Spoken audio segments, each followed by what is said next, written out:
It is that time now once again, for getting lumped up with my friends. It's RockerMike and Rob that you should know, and you'll find them here on the Rock Show. Ooh, yeah, on the Rock Show.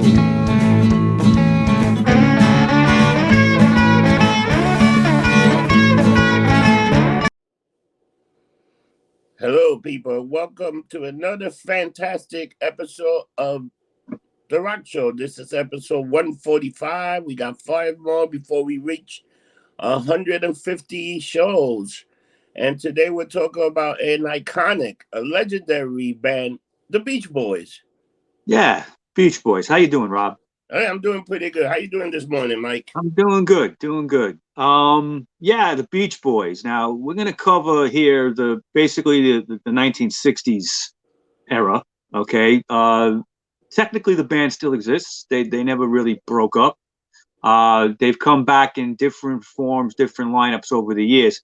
But this is the original, the Capitol record years, up to 1969, and it's really a fascinating road that they were on. A lot of ups and downs.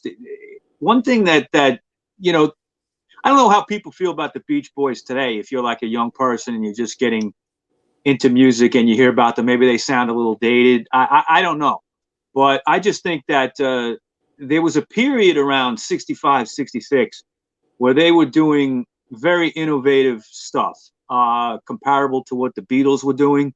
The Pet Sounds album is one of the greatest albums ever made. Definitely one of the greatest albums of the 60s. There was also a period like right before that where they had an album called Beach Boys Today, and then the next album was Pet Sounds, and those two are kind of like the American Revolver and the American Sgt. Pepper. Okay, very influential. The Beach Boys influenced the Beatles. They influenced each other. Beach Boys were around a little bit before the Beatles, but Brian Wilson, I mean, what can you say? The guy's a musical genius. He was a child prodigy. Basically, they all were. They all started playing instruments when they were 11, 12 years old. Okay, and I think that people have to realize. His daughter was in a band, right? What's that? His daughter was a singer, right? No, it's not Brian's. What, that Wilson Phillips? Yeah, I think one of that's I don't know if it's Dennis. It might be Dennis or one of the others. It wasn't Brian. I think it's Dennis. I think it's Dennis. Dennis passed away. Dennis passed away. Okay, but yeah, I mean they went on. They had a pop music career. And one thing too that I went on Full House. Did they? I didn't watch that show that much. You know why? Because Uncle Joey was a member of the Beach Boys. Oh, right. That's funny. I think that it kind of gets a little bit lost in the history, like how big the Beach Boys really were. Okay. #1 artists, smash hits, many in a row. Then the Beatles came along. Okay, and they were kind of like, and the Stones and the Kinks and the whole British invasion, and they, were in competition with them. And Brian Wilson would, he basically became almost like non-functional. He had a lot of problems by the end of the 60s. There was a lot of drugs, a lot of paranoia, a lot of mental issues. I think they, and one thing too that, we're all about getting lumped up on the show, but these guys got lumped up. Okay. Especially by the 70s. These guys were like deep into a lot of drugs and stuff like that. But we're going to end today's show in the 60s. And I think, doing my research, I'd like to kind of go back and cover the later periods with them. Maybe next year we'll do something like that, because it's really kind of interesting. They were very influential, like I said, to the Beatles, to a lot of bands in the 60s, the Byrds, anybody that had any kind of harmonies in their music. We're looking at what the Beach Boys were doing. And also the punk scene. The Ramones were tremendous Beach Boys fans. Okay, and we all know the Ramones kicked off punk rock. So it really kind of like, you have to look at the Beach Boys as an important band. You know what it is about because Brian Wilson went to become a fantastic producer. He produced so many people. He's like a musical genius almost. He's like absolutely, Phil absolutely. Spector and all those other people. Yeah, so I mean, he learned from Phil Spector. Oh yeah, it's almost like the guy from ABBA. The guys from ABBA became tremendous songwriters for other bands. They wrote songs for almost everybody. It's shocked how many songs they wrote. That's true. All right, so getting into it. At the time of Brian Wilson's 16th birthday, which was June 20th, 1958, he was already showing signs of being a musical genius. He shared a room in his house, in his parents' house, with his brother Dennis and his brother Carl. Okay, they were 13 and 11 years old. They resided with their parents in Hawthorne, California. Now, Brian had watched his father, Murray Wilson, play piano, and was avidly listening to a lot of the vocal harmony groups of the 1950s. Groups like the Four Freshmen, the Platters, bands like that, that had a lot of harmony, doo-wop kind of stuff, everything that was big at that time. Now, for his birthday that year, he received a reel-to-reel tape recorder from his parents, and he learned how to overdub as a young kid. He learned how to work this reel-to-reel and make overdubs. Now, what he would do is he would use his vocals and then Carl Wilson's vocals and his mother's vocals. His mother could sing very well. Brian had taught himself how to play piano. Carl and next door neighbor David Marks, who was 11 years old at the time, could play guitar. Okay, and they had gotten guitars for their past Christmas, and they all taught themselves how to play. Now, Brian and Carl also were avidly listening to a DJ named Johnny Otis that was on KFOX in Southern California. Johnny Otis, his show used to consist of a lot of R&B at the time, and Brian was becoming very, very influenced by that. He also started writing his own songs around that time. Okay, keep in mind he's like 16 years old. Yeah, but he was smart. He was very. Oh yeah. So that's what I'm saying. He was like a child prodigy. Their cousin Mike Love soon joined the Wilsons in their jamming sessions. They would have sessions at the Wilsons' house. Soon, Brian Wilson, Mike Love, Dennis and Carl Wilson, and a classmate named Al Jardine formed a band called the Pendletones. You with me? And this is pretty much the formation of the Beach Boys. Exactly. Can you see me okay? Yeah, you're moving. All right. No, I just had a little technical issue there. Okay. Or maybe the internet went down. No. I think another screen popped up. Don't worry about it. Oh, okay. So they formed the Pendletones, okay, and that was a play on words. A Pendleton was a woolen shirt in those days that was in style, and a lot of the surfer kids wore it. It was like a sweater, okay, and they just called themselves the Pendletones. It was all part of Southern California culture in the late 50s, early 60s.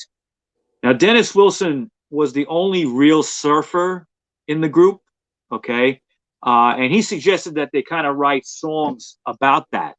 Surfing. About that lifestyle. Right, the surfing lifestyle, hot rods, beach, hanging out at the beach, hanging out in the sun, whatever. And an early song that Brian wrote in that genre was called Surfing. And then he also wrote Serpent Safari right after that. It was like his first two songs he wrote in that genre. He wrote them with Mike Love. They wrote them together.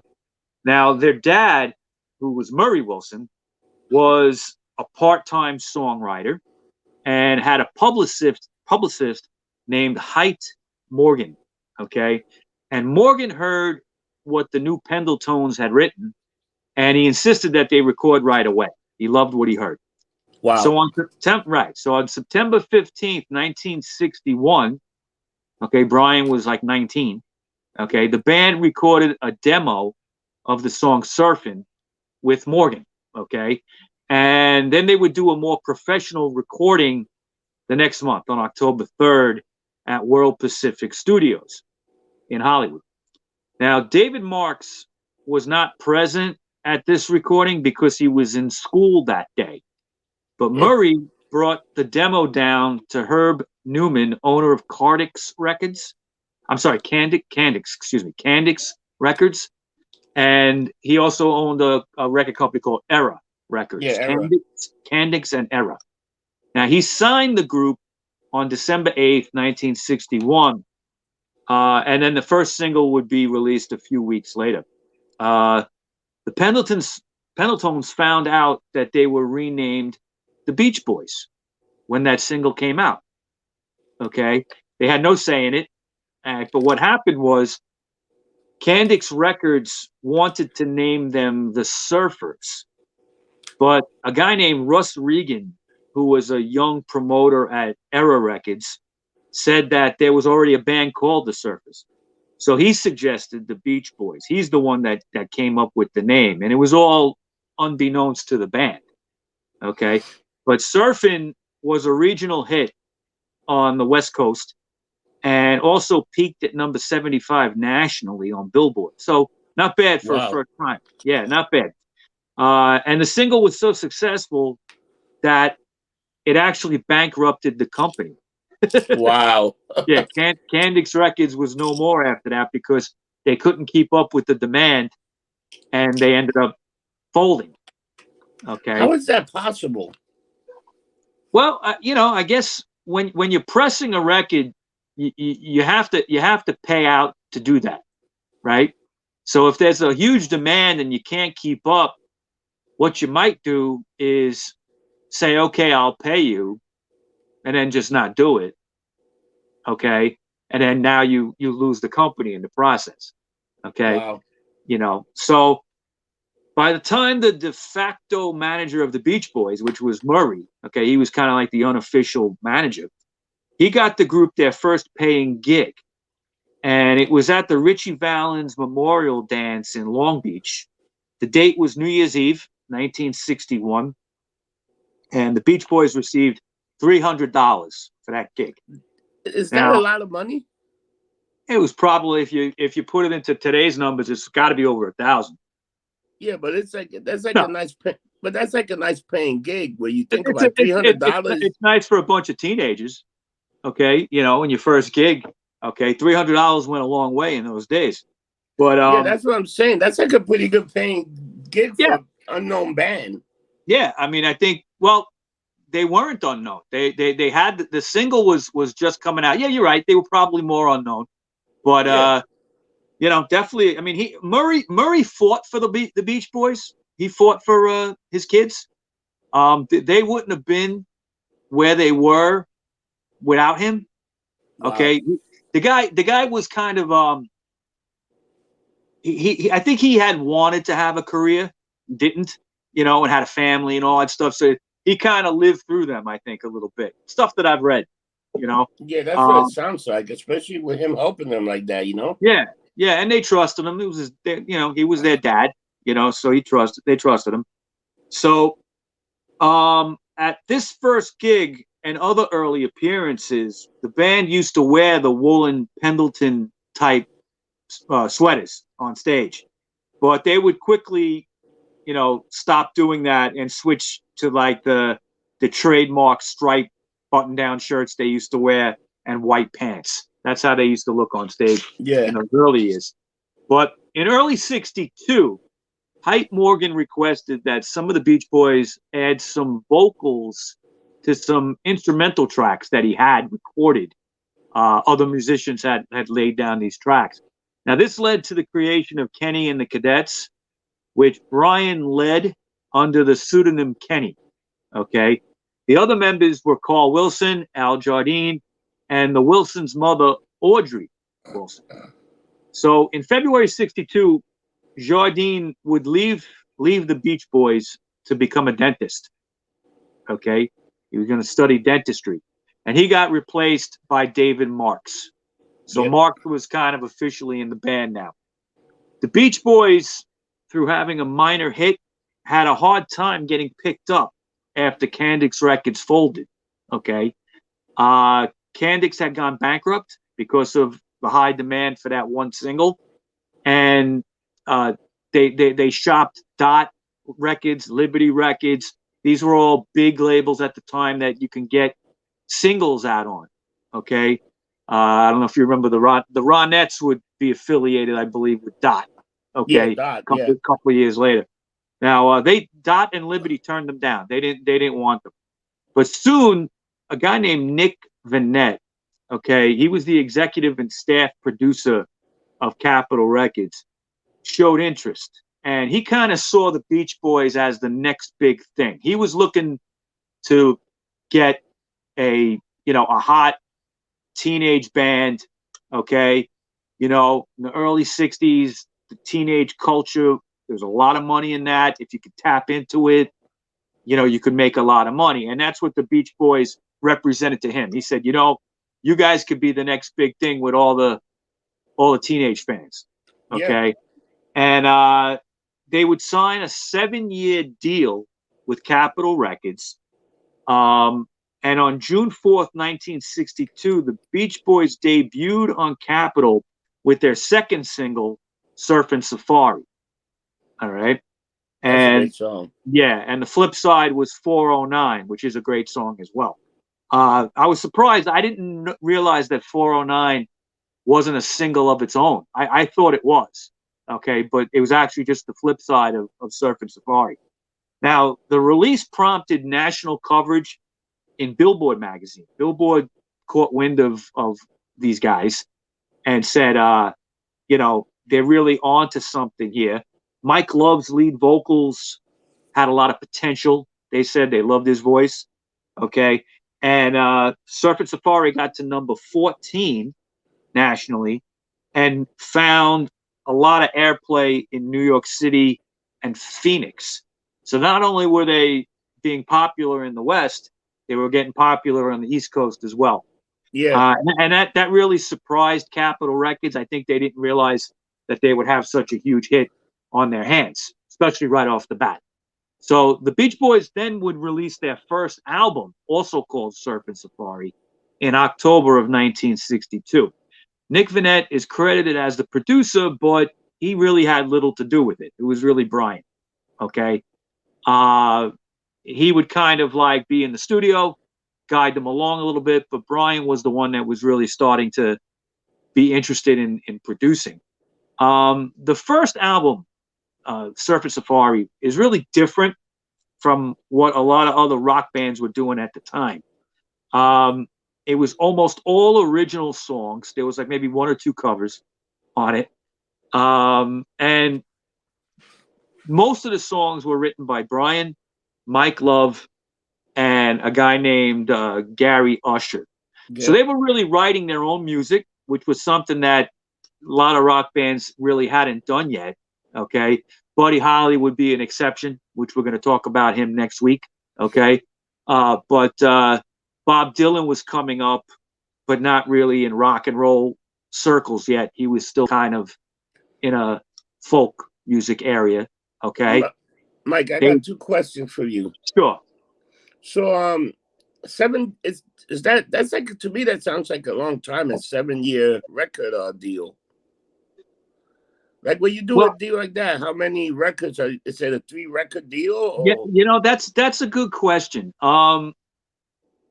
I think it was, they expected the Beach Boys to come out with probably about 2 records a year. Okay. I don't know what was written down officially in the contract, but they seem, when you look at it, they seem to be releasing things around Christmas time. Okay. Yes. And they expected that. Capitol would expect that. And I think, and remember, there was some one-off singles in there too.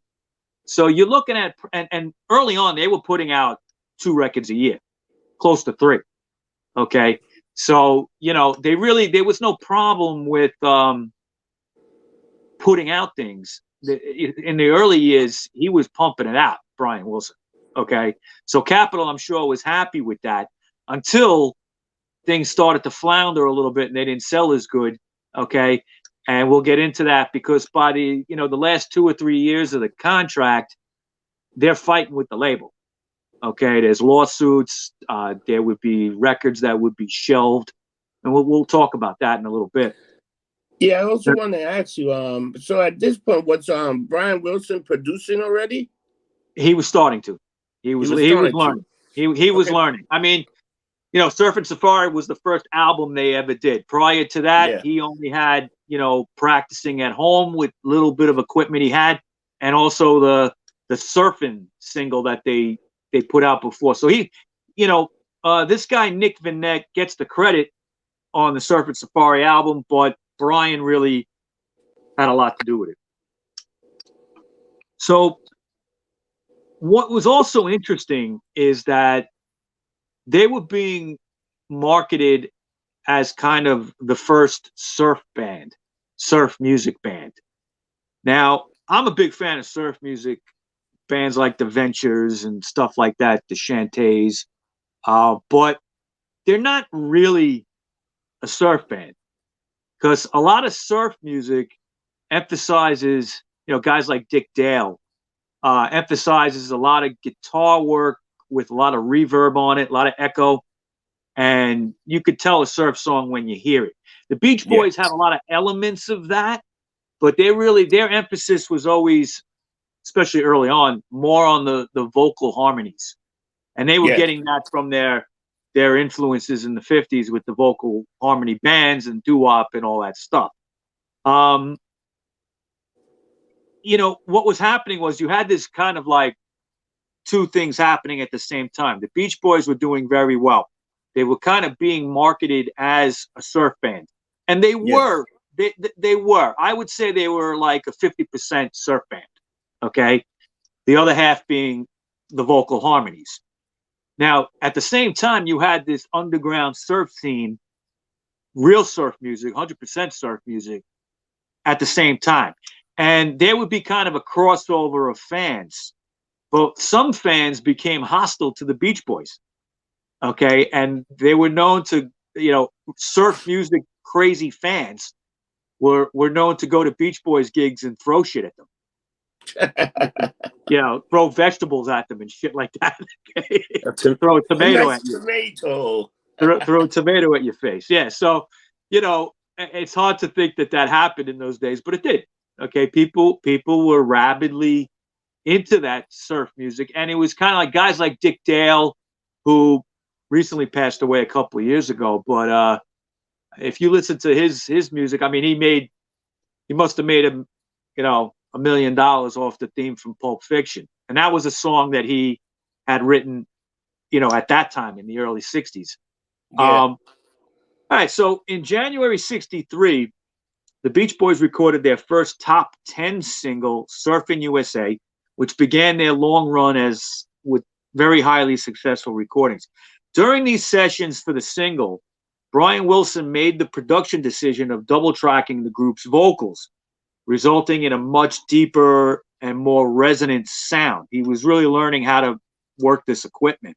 Yeah. The album of the same name followed in March and reached number 2. Okay, Serpent Safari. Now, the success of this album did kick off the surf scene, like I said, but again, they weren't really totally part of that. Now, through 63, riding high in these charts. Now, Brian Wilson worked with and produced some outside bands. And one band called the Honeys, female band, he was kind of convinced would be a counterpart to the Beach Boys, like a female version. Yeah, it didn't quite work out. He produced some singles for them, but it didn't really prove very popular. He soon would begin to go visit the Gold Star Studios in Los Angeles. And he would watch Phil Spector work his magic. Okay, so there's a famous story when in 1963, Brian Wilson was driving in his car, probably a convertible of some kind, Southern California, beautiful day. And Ronette's "Be My Baby" came on.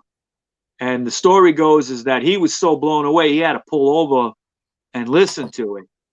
And he really was just trying to figure out how, Spector got those sounds, that big wall of sound. Okay. So he had started to visit the studios and watched Phil Spector. Now, it was around this time that Brian really started to think of himself, not just as a songwriter, but as a producer as well. He wanted to be like Phil Spector in the sense that he wanted to create this whole sonic experience. Okay. And he would become more album oriented too. He wasn't thinking, oh, just the hit single. We're going to have an album that's a whole listening atmospheric experience. Yeah. Phil Spector was doing the same thing, but one difference I'll say is that Brian kind of took it to the next level when it came to the albums. Phil in the beginning was strictly about singles, pumping out the hit single. He was still in that 1950s mentality, and that's fine. But those days were numbered, and albums would become important by the mid-60s, late 60s, mid-60s, and Brian was kind of like at the forefront of that. Yeah, he was a pioneer. Yeah, absolutely. Now, the next album. He also carry a bad wig and a gun like Phil Spector. I don't know about the wig. He might have had a gun. I don't know about the wig. I don't think so. And I like Phil Spector. He hasn't killed anybody yet.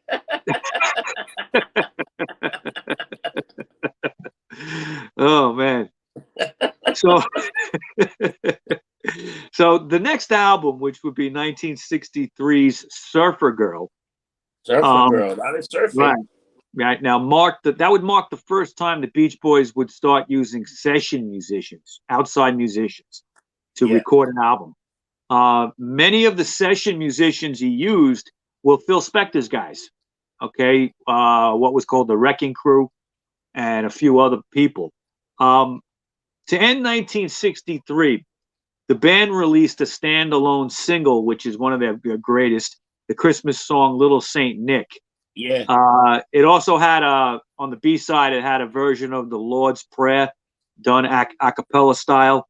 The single got to number 3 on the Christmas charts on Billboard. Interesting, there was a Christmas chart back then. That's how many bands would come out with Christmas songs. Yeah. It was a big thing. So the surf music craze, of which the Beach Boys were kind of riding high on, soon began to wane with the arrival of the Beatles. Oh, by the way, I hate to take you off the subject. Yeah. But Duran Duran released a new album. Really? Don't be surprised if they go on concert and I'll get tickets for us to see Duran Duran. Yeah, I would go. I like a couple of songs. Yeah. What the hell? I know you love them. They're your favorite band. I love Duran Duran. I know you do. So, the Beatles and the Stones and the Kinks and Yardbirds and all these guys, British Invasion came here and kind of killed the surf music scene. That was one of the first things to go. Okay, you couldn't throw a rock at a surf band. You couldn't find one after that. Everybody wanted to be like the Beatles. Though guys like Dick Dale and stuff and David Allen and people like that would continue on. They ended up the Beach Boys returning from a successful Asian and Australian tour in January of '64, really to kind of just find themselves in a quandary, because they came back and then all of a sudden, like right away, February of '64, the Beatles are on Ed Sullivan. Yeah. And I think the bottom fell out. It was like, oh shit. Okay. So Capitol Records actually controlled the Beatles in America. So not only are they getting hit with this brand new band is on their label. Okay. So this happens and Capitol starts to show more interest in the Beatles than the Beach Boys. And Murray Wilson, their father and manager, Started fighting for them. He didn't like this. Okay, he said he's not having this. So he would fight very hard for the Beach Boys. Sometimes he would show up unannounced in the studios or unannounced at the record company offices, and make a scene. Okay, what are you doing? What are you doing for my boys? Now, Carl Wilson was the only real member in the beginning, the first member, to really like the Beatles. Brian didn't like them at first. I guess it was like a competition thing in a way. He would grow. Yeah, I mean, I think he kind of viewed them as a threat, which kind of like might be a sign of his coming paranoia problems and things. But Carl was a fan, and he followed them, and he was kind of telling Brian what was going on with them. And Brian had a sense that he had to keep pace with them at least. So, but by the middle of the 60s, he would really be a big Beatles fan. He would embrace them. Okay. Now, Brian wrote his last surf song because they knew they had to change their theme a little bit. Yeah. Now, he wrote his last one. That was in April of 64, and it's the song I Get Around. Okay. Yeah. And that was recorded in the same month, and Murray Wilson was fired that month as manager. Okay. They got rid of their father. Wow. So they felt they had to make some changes. He remained in close contact. It wasn't a falling out or anything, but he remained in close contact with the band, and he would give them advice from, here on. Okay. Now, I Get Around, when released in May, would end up being their first #1 in the U.S. Okay. And in Canada, right. And it was also top 10 in Sweden, just like us. And the UK as well. Okay. Now, proving the Beach Boys could compete with the Beatles. In other words, they were having a top 10 hit in England. Okay, so that's when they started to make a splash over there. It really wasn't until that single came out. In July of 64, which would be the next album, All Summer Long was released. Got to #4 in the United States. And it kind of was a different album. It had some interesting production qualities. There was exotic sounds into it, piccolos, xylophones. These little weird little instruments were brought in, especially on the title track. That had a lot of that on it. Mike, the Beach Boy appeared on that Sullivan, right? I believe so. It had to, like if the Beatles they put that I'm big, pretty they sure. must Sullivan. Yeah, I'm pretty sure. So supposedly they performed I Get Around on Ed Sullivan in September 1964. So they were on Ed Sullivan. I'm just looking at it right now. I think more than once. More than once. Yeah. So the album was this album was the last album that had that surf theme. Anything to do with surfing or hot rods or anything like that. Later albums would go down many different stylistic paths. Right before this album was released, a live album came out called Beach Boys Concert, and it spent 4 weeks at #1. It featured a lot of songs that they hadn't put out yet. It was kind of like a set of new music, and I think it's a great live album. I've listened to it. In June of 64, Brian recorded the bulk of the Beach Boys' Christmas album with a 41-piece orchestra in collaboration with the 4-freshman arranger Dick Reynolds. Okay. Wow. Now, the album was in response to Phil Spector's A Christmas Gift for You that had come out the previous holiday season. That was in late 63 that was released. Now, the Beach Boys' Christmas album was released in December of 64 and was divided between new interpretations of 7 traditional Christmas songs and then 5 new Christmas songs that they wrote. Okay. And the album would be considered one of the finest holiday records ever recorded. Okay. And one single from the album was called The Man with All the Toys. And it got to #6 on the US Billboard Christmas charts. And this kind of rode on the heels of the Beach Boys' performance for the Tammy Show, TAMI, It was a concert film that was released at that time. Okay, it came out in November.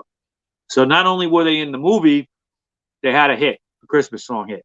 Okay, and by the end of '64, things would change for Brian. The stress of road travel, writing, producing, it became too much for him. He had a panic attack.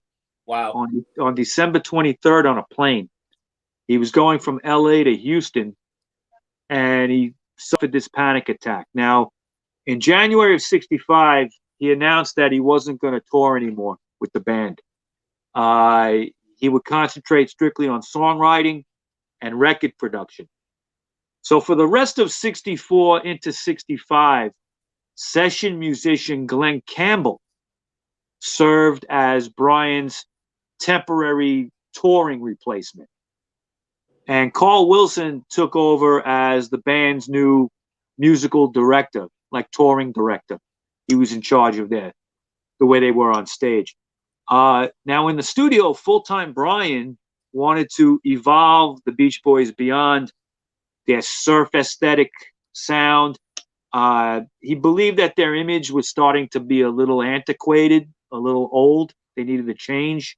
And distracting, he felt their image distracted from the fact that he was a good songwriter and a good producer. Okay. So, musically, he wanted to go forward with this wall of sound that he was creating, his own wall of sound. And he did it in a very similar way that Spector did it. He doubled up on all the instruments, instead of just one bass guitar, he had three. Okay. Everything that Spector had done, he kind of copied for what he was doing. So, a big change now. It was his own. Yeah, it was. I mean, he was definitely influenced by Phil Spector. He added his own thing to it. So, it wasn't like he just ripped them off and that's it. Okay. Plus, he wrote his own stuff, arranged everything. He was the Beach Boys. Okay, especially early on. Okay. Yeah. Now, released in March of 1965, the Beach Boys' Today album marked the first time the group experimented with an album as art theme. It was going to the idea that he had of a whole sonic experience in one album, okay, as opposed to just the hit single. Now, side one features up-tempo songs like their version of Do You Want to Dance? This album also had Help Me Rhonda on it. That's one of their best songs. Yeah, I love that song. Yeah. And side two is mostly ballads. Okay. And the themes were, the lyrical themes on this album, very different. Yeah, got away from the surf stuff, the fun in the sun kind of thing. They were more mature lyrics. Kind of, if you ever take a listen to Help Me Rhonda, okay? Listen to the words. He's telling a girl that he met named Rhonda to help him take his mind off of a chick that just screwed him over. Yeah. Right? Kind of different than a lot of other musical themes at the time. Usually a guy would sing to the girl, like I love you, whatever, okay? But he's saying, no, I love, I can forget about this girl. Yeah, help me forget about this girl. I don't know if I love you, but help me forget about this girl. It's kind of like, a little different. Rhonda could be a hooker for all you know. Yeah. That's pretty funny. Yeah. So but it was a great song. Yeah, and even though they were getting away from that surf theme and kind of an older sound that they still had fantastic harmonies on this album, which would always be a trademark of the band. But you could hear the Phil Spector influence in the production, and you could also hear a little bit of the Beatles in that. In some of the music, that the guitar work and stuff, it was getting to be more like guitar oriented. Okay, slightly. Getting a little bit away from the vocal harmonies, a little bit. Now, in April of '65, Glenn Campbell's own career started to rise, and he had to leave the Beach Boys. He pulled from touring.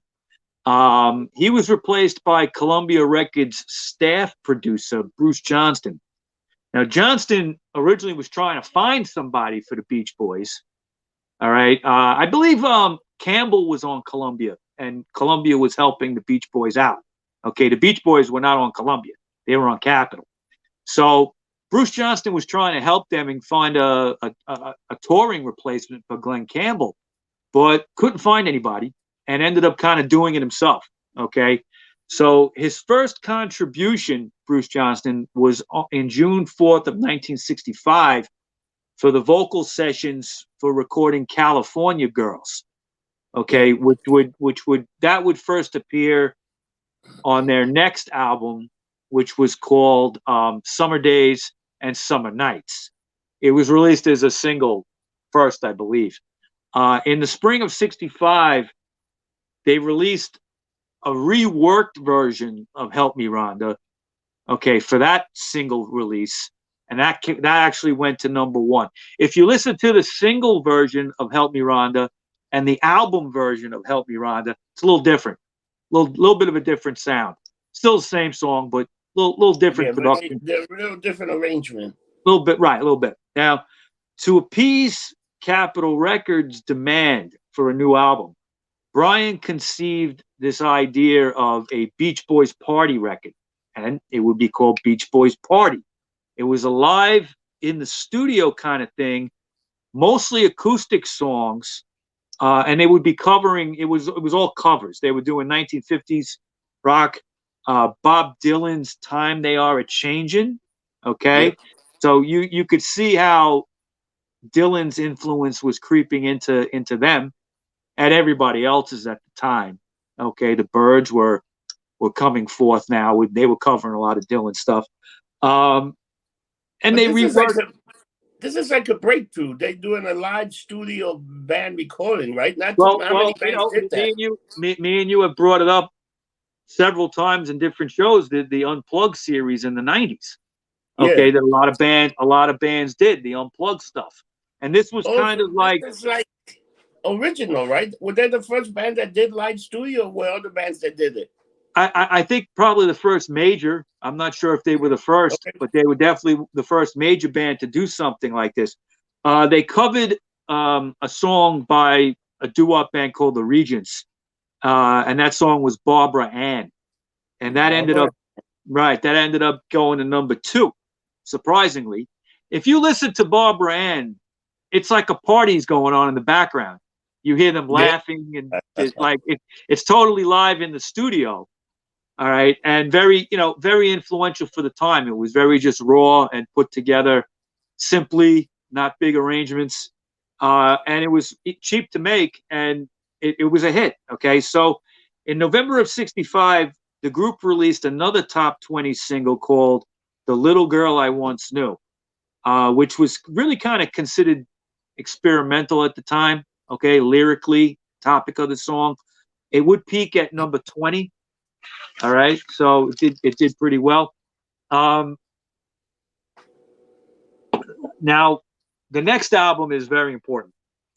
It's really kind of like their Sgt. Pepper. All right, to me, it's one of the greatest albums ever made, and it's probably their greatest album. Though I kind of like Beach Boys Today a lot, but that would be 1966's Pet Sounds.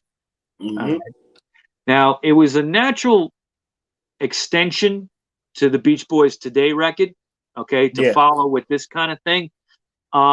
Pet Sounds is like a total stew of everything that they ever recorded up to that point, okay, whether it's the vocal harmonies, surf kind of stuff, to more Beatlesque kind of stuff, okay, and even with the Phil Spector influenced production and Bob Dylan thrown in there, okay, with some very mature kind of songwriting.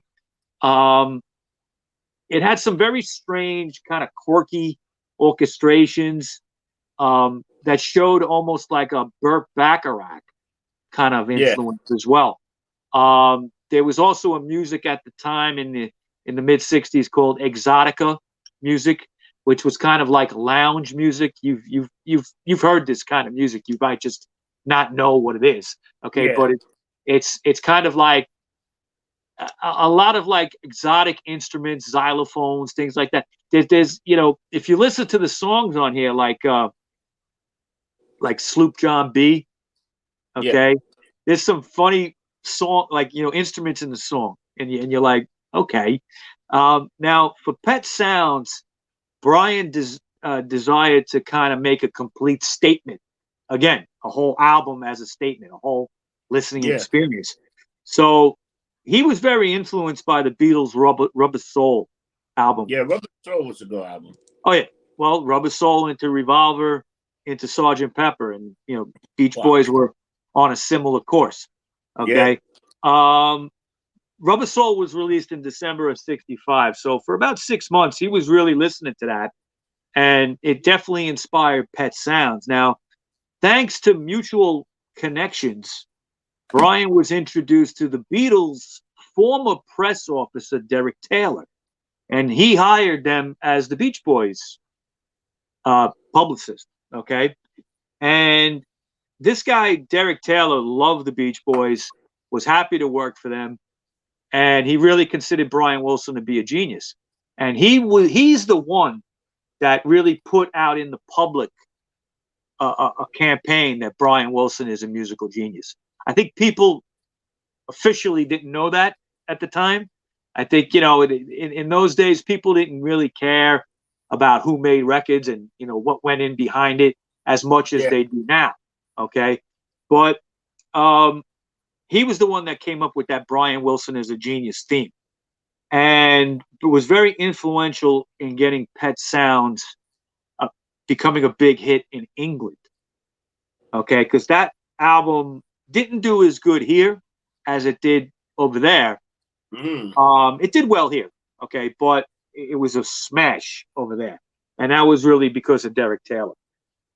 Now, released in May of 1966, Pet Sounds was widely influential, and the band's prestige was, a total boost of it in the public's eye, as far as them being creative and making something innovative and not just being like a little pop band. Okay. It was assumed that Pet Sounds was kind of a bit of a risk because it appealed to really like more adults than kids. When Capitol heard what they were doing, they thought like, well, I don't know if the kids are going to really like this. So what the label did is they put out a best of record, their first greatest hits, at the same time. Okay. And that immediately went gold. And in the UK, however, Pet Sounds reached number 2. So it was going crazy in the UK. Yeah. In America, it only sold about 500,000 copies. It was a hit, but not as big a hit as the other records were. Okay. Yeah, but it was still a hit. Still a hit. Yeah, still a hit.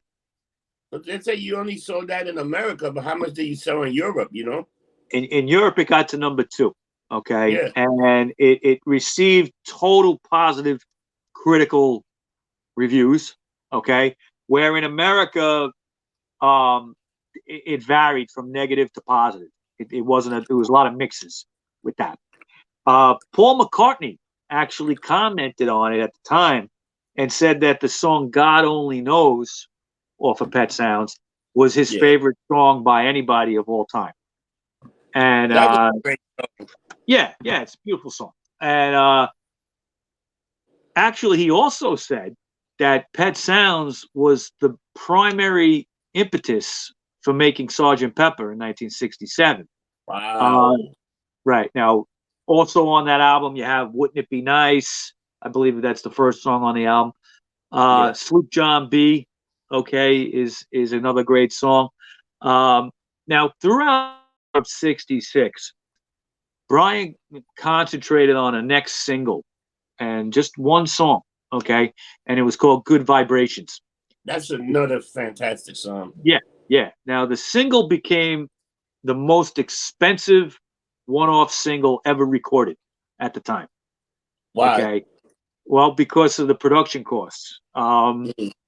It really got into the tens of thousands. It took 4 major Hollywood studios to record it. He was doing something different. He had a big studio, a lot of musicians, and he was recording in what was called like short segments or modules. Okay. Yeah. I'm not a producer, but the way I understand it is that his segments of recordings were very small. So instead of having maybe 1 or 2 minutes to work with, he might have had only a few seconds, 30 seconds. Okay. Wow. And he would splice it together to come up with the song. Okay. And yeah, now that was something that he kind of, I don't know if he invented it, but it was a method that he wanted to use. Okay. And it could be very intricate, very difficult. And you had to kind of create like a linear sequence with all these little segments instead of bigger segments. So I think it was a matter of like, it just took so long and so much recording in 4 major studios that, it just took forever. And then the work was so tedious. So he also had other things going on at the same time. In the midst of these recordings, he invited session musician and songwriter Van Dyke Parks, okay, to kind of collaborate as a lyricist for the next album. And that was going to be the Smile album. Now, this would be a big debacle, the Smile album, okay? Wilson and Parks intended Smile to be a continuous, what they called a suite of songs, linked both thematically and musically, with the main songs linked together by small vocal pieces and instrumental segments. Wow. Yeah, it's hard to explain it, but when you listen to Smile, which I'll go into now, it wasn't released; it was shelved. Okay, but when you listen to it now, because it has come out, it's really everything is slapped together in small segments. You can pick up on it, and it's a very disjointed kind of listening experience. They really wanted it to be like an American record, as opposed to the British sound that was all over the airwaves at that time. There's some of the music in there is like Indian or Hawaiian music, and when I say Indian, I mean American Indian. Yeah. Okay. There's some like country cowboyish kind of songs. There's some cartoon sound effects. There's even like yodeling, okay, in there. There's like a lot, it's a lot of stuff. And Brian, who I think was starting to, slip a little bit mentally, he was calling it a teenage symphony to God. God, yeah. Okay? So, if you want to see a good movie, I don't know if there's ever been a movie made about the Beach Boys that really, I don't think there has, that touches on. Wasn't there like a Brian Wilson movie that came out? I think there was. I don't know if it was any good. I don't think it was like a major production. Maybe it was even a TV movie or something. I'm not sure.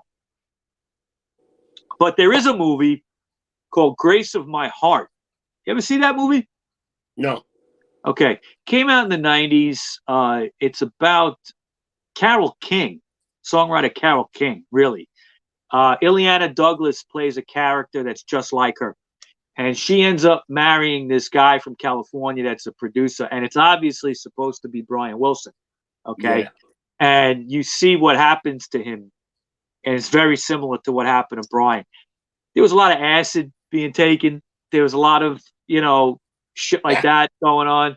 Okay. And I think Brian was starting to, lose it a little bit with this. Now, recording for Smile lasted about a year, from mid-66 to mid-67. And again, he was recording a whole album in that short segment kind of thing that he did with the single for Good Vibrations. Yeah, that's crazy. Yeah. Now, at the same time, he had other side projects that he was trying to get Capitol to be interested in. One was a comedy album. Okay. One was a health food themed album. Okay. One was an album only of sound effects.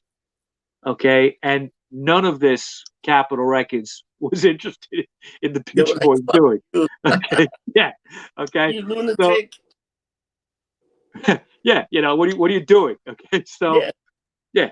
Now, this kind of, you know, they had enough money at the time and all that they decided, well, okay, we'll start our own label.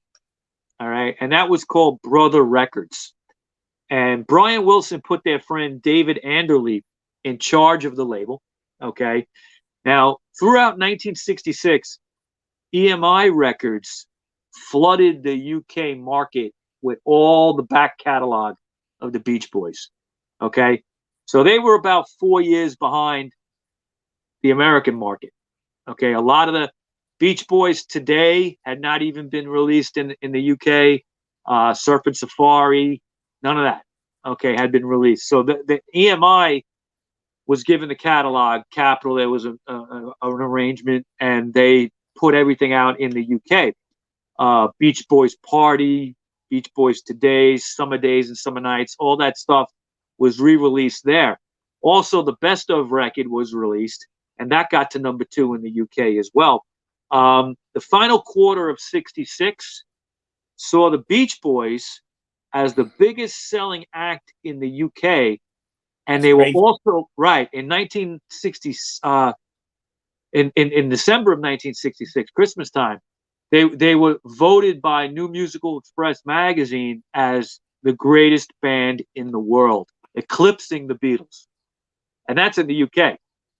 Okay, so throughout that first half of 67, Brian kept pushing back the release for Smile. He was still working on it. Okay. He was tinkering with all the sounds and arrangements and production, and he was slowly becoming delusional and paranoid. All right. And he believed that this one track that they were going to put on the album called Fire, he believed the song actually burned down a building. Okay. Yeah. So he was losing his marbles. He's doing very fast.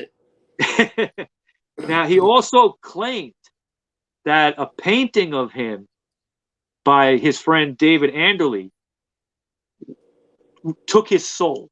He told Anderle, "Your painting took my soul." Okay. That was a whack. Yeah. Now, also what would happen at this time, on January 3rd, 1967, Carl Wilson got drafted, and he refused to go. Okay, he was drafted to go to Vietnam, and he refused to go. He tried to say he was a conscientious objector. This went on for several years because he actually got arrested by the FBI. He would be released, but it would go on for many, many years. It took several years to resolve that matter. Now, if you think about it, at that time, if you refused to go, you were considered a coward. Okay, so it wasn't good for publicity for the Beach Boys to have somebody in the band that was not going to go to war if he was drafted. Now, after many months of delays, recordings, and hype for Smile, Brian Wilson shelved the whole project. He said, "No, I'm not putting it out." Okay. And in February of 67, there was a lawsuit launched for $255,000 against Capitol Records. Brian was convinced that they owed him tons of royalty payments that he never got. Okay. Now, in the lawsuit, there was an attempt also to terminate the rest of the Capitol Records deal. Okay, the record contract. It was supposed to end in November of 69. But many of Brian Wilson's associates at the time, he kind of he turned people off. Basically, they were abandoning him. A lot of friends were just done with him at this point. Musicians that worked with him didn't want to work with him anymore. In the decades following that non-release of Smile, it was actually bootlegged many, many times. It's probably one of the most bootleg recordings ever. But many people feel that if it had been released in '67, it would have kind of cemented Brian as an innovator in rock and roll. Okay. It finally came out in 2011. It was never really finished, so it has kind of an unfinished sound to it. Okay. It's an interesting listen. Just out of curiosity, you should put it on. But it's out there. It was if they had put this out, they would have gone into a more Frank Zappa kind of direction. Wow. Okay, than the regular Beach Boys direction. So, in May of '67, the Beach Boys attempted to tour Europe with 4 extra musicians that were brought in from the United States. But when they got to the UK, the British Musicians Union stopped it. Okay, they weren't allowed to have these new guys. Okay, now the tour went on, but people described their shows as amateurish. They didn't sound good. Okay, in the last minute, the Beach Boys, who was supposed to play the Monterey Pop Festival in June of '67, canceled, and that was a time when the Monterey Pop was kind of like the latest bands, kind of like a Lollapalooza, okay, where you have underground bands, okay, and them backing out of it was not a good. It didn't work out for them very well with the fans. They were starting to get younger fans that were more interested in what they were doing at that time than what they had done 5 years earlier, 6 years earlier. Okay. People started being turned off by them because they didn't go to the Monterey Pop. They were calling them the Bleach Boys instead, or they were calling them California Hypes, meaning they were just fake. Okay. Yeah. And what also happened as a result of that Monterey Pop Festival is the public consciousness for the California scene was changing from Los Angeles, Southern California, to what was going on in Northern California. Now it was everything out of San Francisco was huge. Bands like the Jefferson Airplane and stuff like that, okay, were, becoming more of a focus in the press and things like that. Now, although Smile had been canceled by the Beach Boys, okay, they were still under, pressure to put out an album. So what Brian didn't really want to record anything. He kind of wanted to, he put everything into Smile. It didn't work out. Mentally he wasn't in a good place. Okay, he wanted to take it easy. So the next album that they'd have to do something. Okay, he knew they had to record something, and that would be the Smiley Smile album.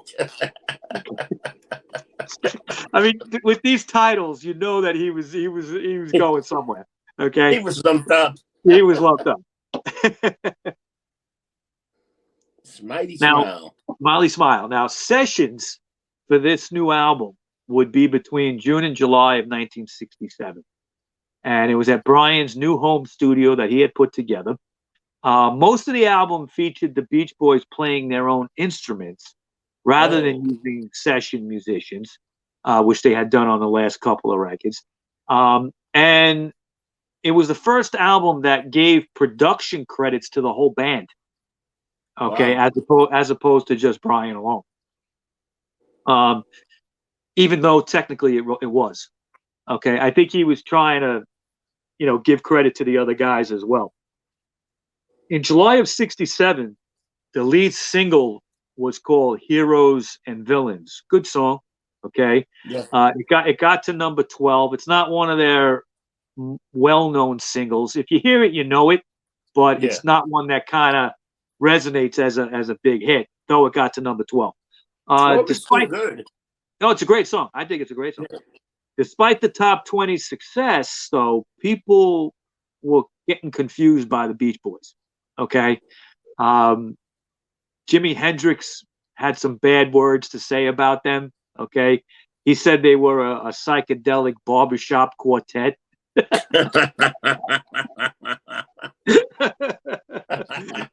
All right, and I mean, Jimmy was the king at that point, so that was not good for the Beach Boys to be called that. Okay, and Capitol Records and the band had worked out that lawsuit. Okay, and they had also worked out the fact that Smile was not released. Everything was okay, sort of. All right.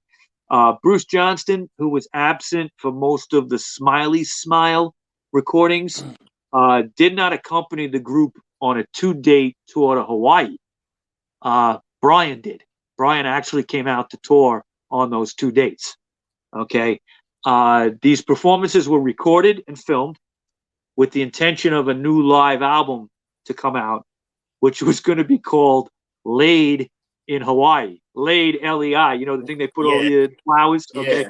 Laid in Hawaii. That's great. Okay. That's a great but that never came out. It was left unreleased. Okay. I guess they had a problem with it being called Laid in Hawaii. Somebody had a problem with that. Okay. Now, Smiley Smile was released on September 18th, 1967. It got to number 41 in the U.S., making it their worst-selling album to date. That would it was kind of like a string.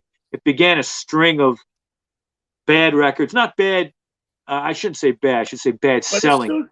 But it's still good in the UK. Smiley Smile is a good record. It really is. And it really goes to show how talented they were. Okay, and Brian was consciously trying to give credit to the other guys as well, help them along. Okay. Yeah.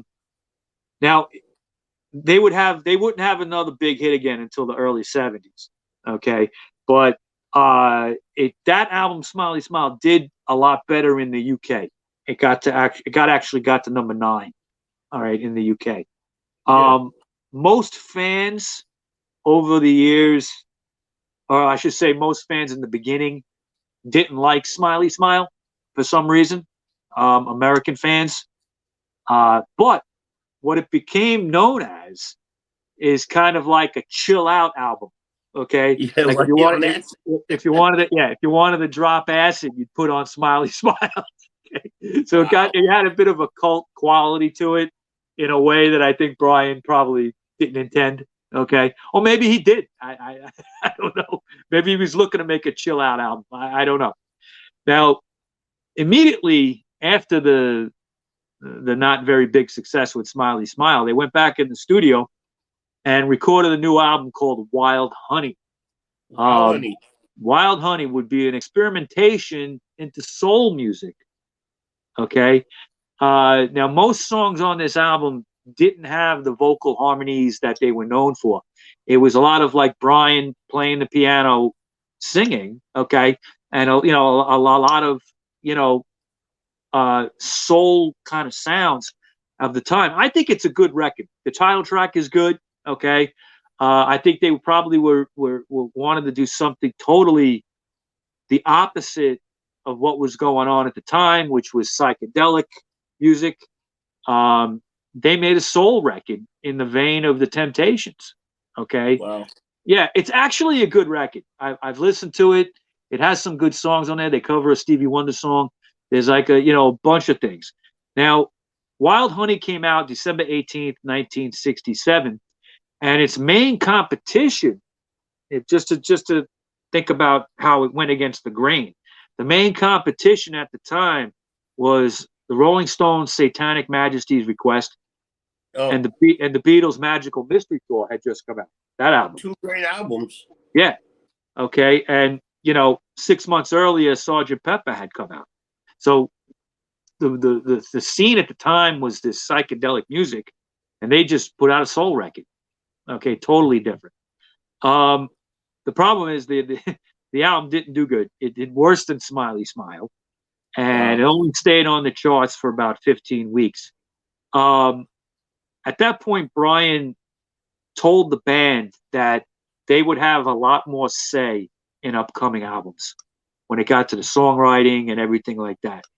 Wild Honey really kind of turned out to be a very influential album in the sense that contemporary artists weren't afraid to put out something a little bit different at the time. Okay. You know, psychedelia was everything in 67, going into 68. Okay. This was a very non-conforming approach to making a record. We're not going to do something like that. We're going to do the opposite. Bob Dylan would do the same kind of thing. The Kinks and the Byrds would release records that were really different than what they had done before and what was going on at the time. By the end of 67, the Beach Boys were at their lowest point in popularity, and their public image was really not helping either. Critics claimed that they were kind of like just trying to keep pace with the Beatles. That was pointless, and you're never going to be as good as them. That's kind of what the press was saying about them at that time. Capitol Records still promoted them as the #1 surf group. Okay. So Capitol really didn't understand what Brian was trying to do. I'm not sure if Brian understood what Brian was trying to do either. Okay. But you know, they didn't know how to promote them in any other way than what had worked before, and that was as a surf band. They got rid of their striped shirts at the time, okay, and then they started wearing all white polyester suits. They looked like a Vegas lounge act. Okay? It wasn't good. It wasn't really that good for their look. No. Now, Mike Love, he would travel in February and March of 1968 with the Beatles and Donovan to be with the Maharishi Mahesh Yogi. Okay, everybody was into the Maharishi at that time. And the next Beach Boys album, called Friends, would be influenced by the transcendental meditation techniques that the Maharishi taught. Okay, so they were making a kind of like, you know, Indian George Harrison kind of themed record. Okay. And in support of the Friends album, when they went out on tour, they brought the Maharishi with them. Wow. Okay. And this was arranged by Mike Love, who was going in that direction, becoming a Buddhist in a way. That tour started on May 3rd, 1968. It only lasted 5 shows. The Maharishi canceled, pulled out of the tour because he had film contracts that he had to obligate. And basically the 5 shows that they did, it was not well attended, didn't work out. And they ended up canceling 24 dates at a supposed cost of about $250,000. They lost, which was a lot of money in 68. Yeah. Now, Friends came out on June 24th, and it only peaked at number 126 in the U.S. That's pretty bad. Yeah. And then in August, Capitol Records, trying to recoup, had this bright idea.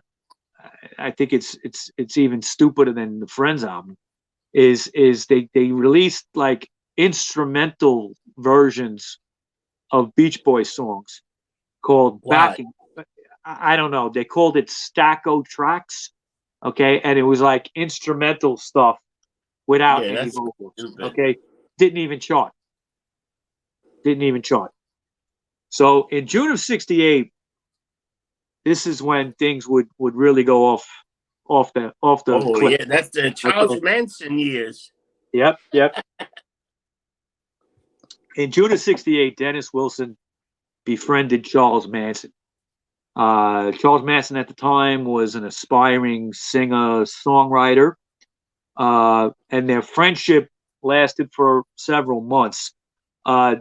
Dennis brought him to Brian's studio. He bought him some time there, okay?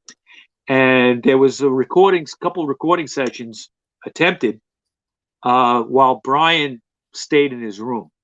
Brian had nothing to do with these sessions, okay? Dennis then proposed that Manson be signed to the Brothers Records, which was the Beach Boys label, okay? Brian never liked Charles Manson. Never liked him. Okay. And this deal never happened. He never got signed to their label. In July of 68, the Beach Boys would release a standalone single called Do It Again, which was kind of like an earlier sounding song, okay, in an attempt to have a hit.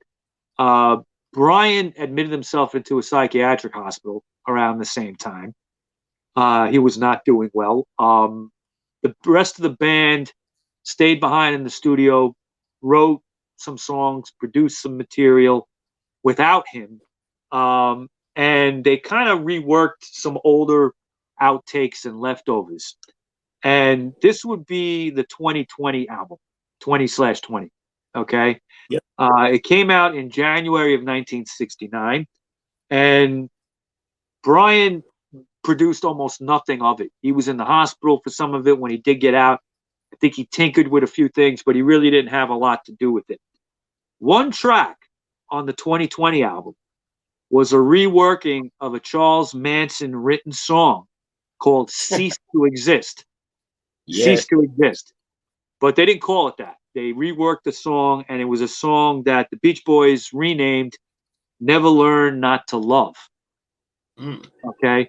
So when you listen to that on 2020, I mean, I don't know what the original words were, okay, but it was a little bit different kind of song written by Charles Manson. And That's what crazy. happened? Yeah. Now, what was happening at Dennis Wilson's house at the time is the Manson cult followers, the Manson family, was starting to congregate there. Okay, because Dennis and Charles were friends, and he would bring over these people. Okay, and everybody was getting lumped up, whatever. But these people were creepy. All right. Yeah. And Dennis was starting to want to distance himself from Charles. Okay. And, it's said that the entire Wilson family was actually scared of Charles Manson and his followers. Right. So, it would all come to a head in August of 69.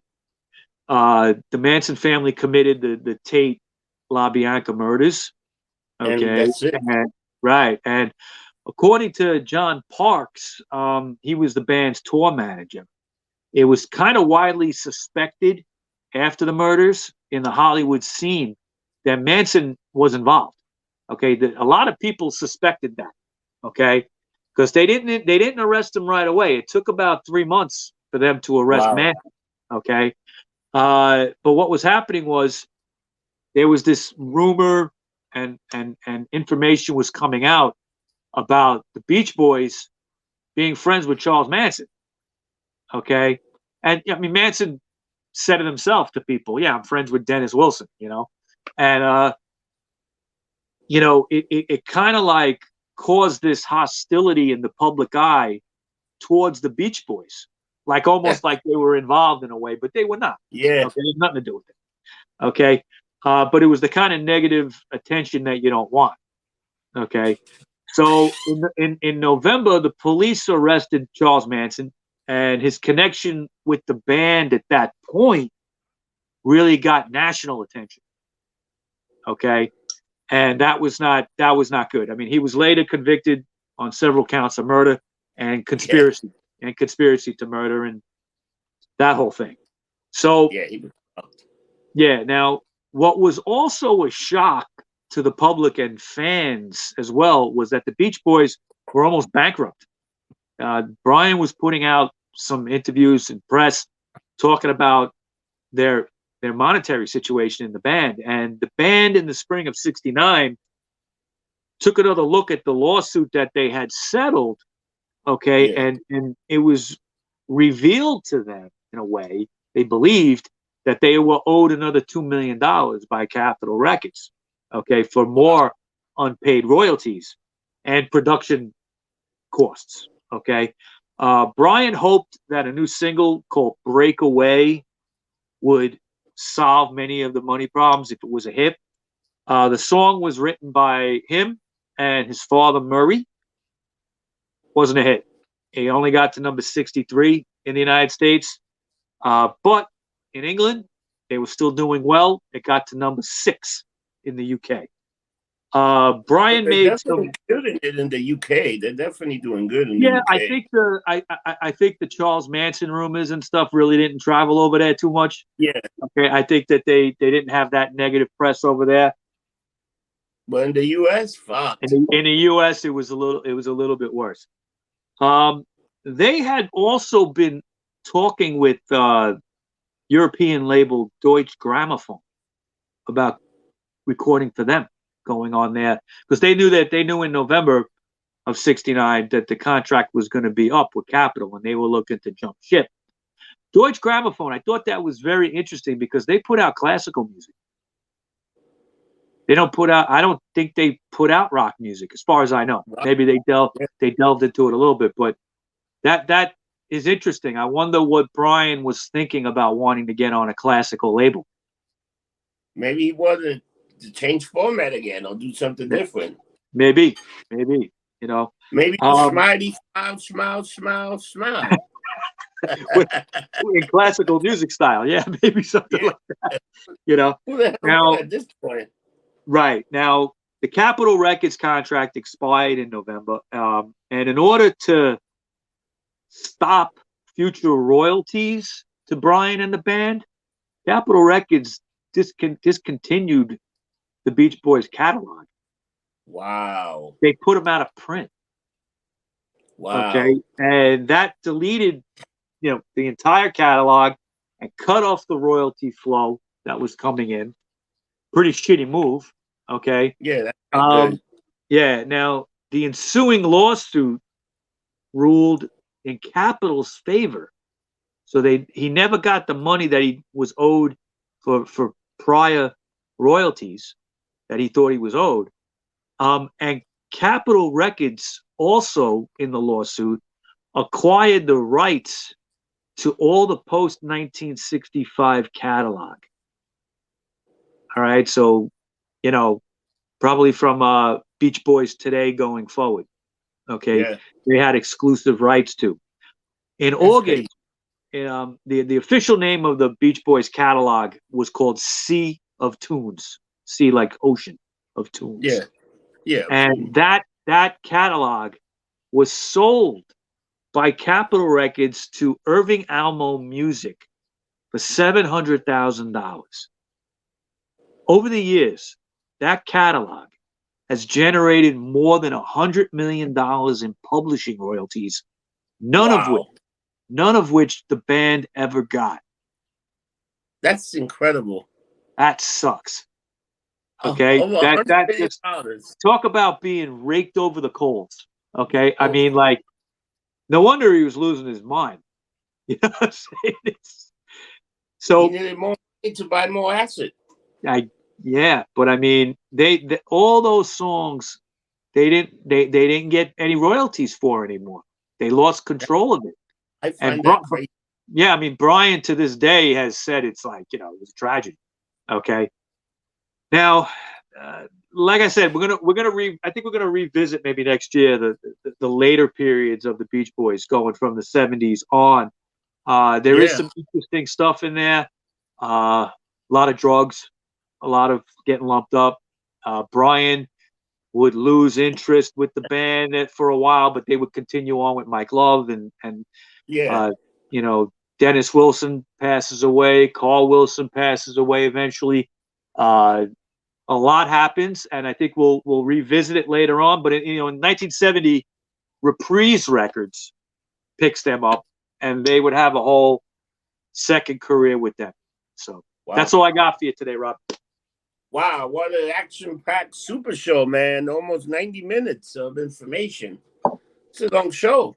Yeah, well, a lot of info, and I think the Beach Boys, very important band. I think that you have to look at them as innovators, not just a little pop band. Okay, they really did a lot for the scene.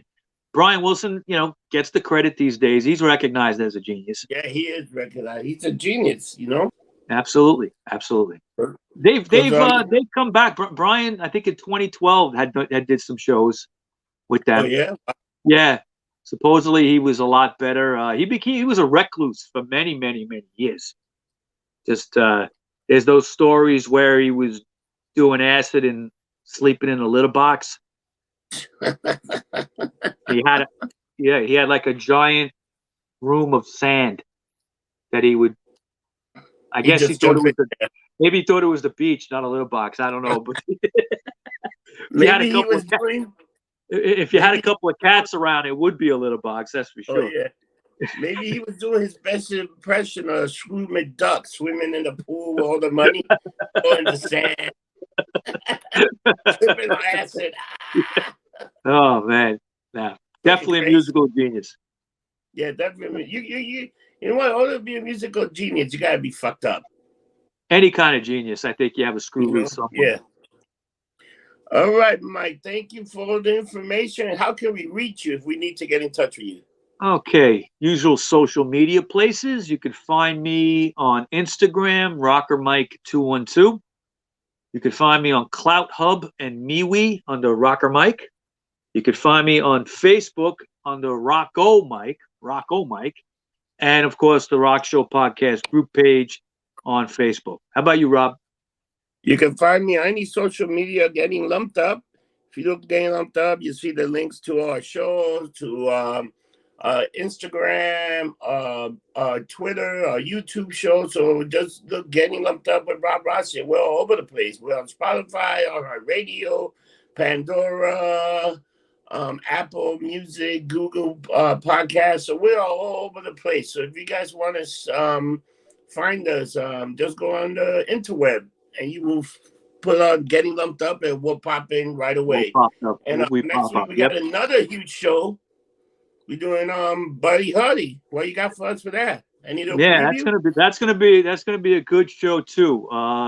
Buddy Holly is one of my all-time favorites. I'm gonna put it all together. Tragic ending to his life. We'll talk about how that happened. It will end with a crash. Dun. But I think it'll be good. Yep, it will be good. I want to mention to people to please, if you're on the Rock Show podcast group page, write on the comments anywhere or private message me about any suggestions you might have for a couple of shows going into next year. I want to put 4 shows together that are you guys' requests. We did this last year. It was very successful. I'm going to put some information on it off and on the group page. Feel free to private message me. Just say, hey, Mike, why don't you do a show on whatever? And we'll take it all into consideration. Also, if there's anybody out there, we're looking for sponsors. If anybody out there has something you want to, promote, let us know. We're working. We need some sponsors to keep this show going. We want to make it even bigger and better. And we need sponsors. Contact me or Rob. Contact me or Rob. Any emails. All right, guys. So this is the end of another fantastic show. It was the Beach Boys. And what we do in this show better than anything, we don't get drunk. We get lumped up. Take care, people. Have a good one.